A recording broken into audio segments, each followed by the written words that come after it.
বৃদ্ধ মা। আমি রাহুল চক্রবর্তী। আমি একটা ওষুধের দোকানে কাজ করি শহরে।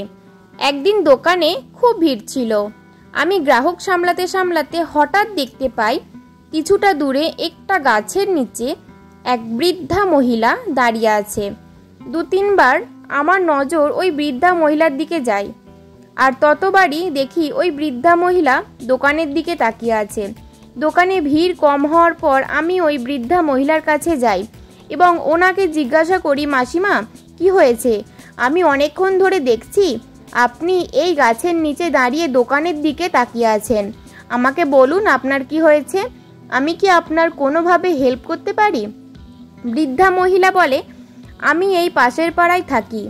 আমার 3 ছেলে সবাই অন্য শহরে চাকরি করে। বউ ছেলে নিয়ে ওরা সব ওখানেই থাকে। গরমের ছুটিতে প্রত্যেক বছরই ওরা সবাই মিলে আমার কাছে আসতো।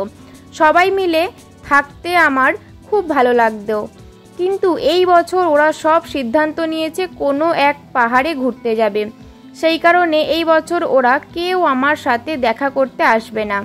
কাল রাতেই ওরা ফোন করে এই কথাটা জানিয়েছে আমায়।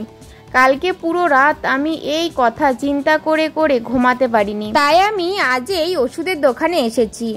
বৃদ্ধা মহিলা বলে, তোমার কাছে কোনো ওষুধ আছে বাবা, যা খেয়ে আমি ঘুমাতে পারবো? ছেলেদের ছেড়ে থাকতে আমার ভালো লাগে না।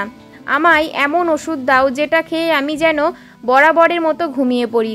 বৃদ্ধা মাসিমার কথা শুনে আমি আমার চোখের জল ধরে রাখতে পারলাম না।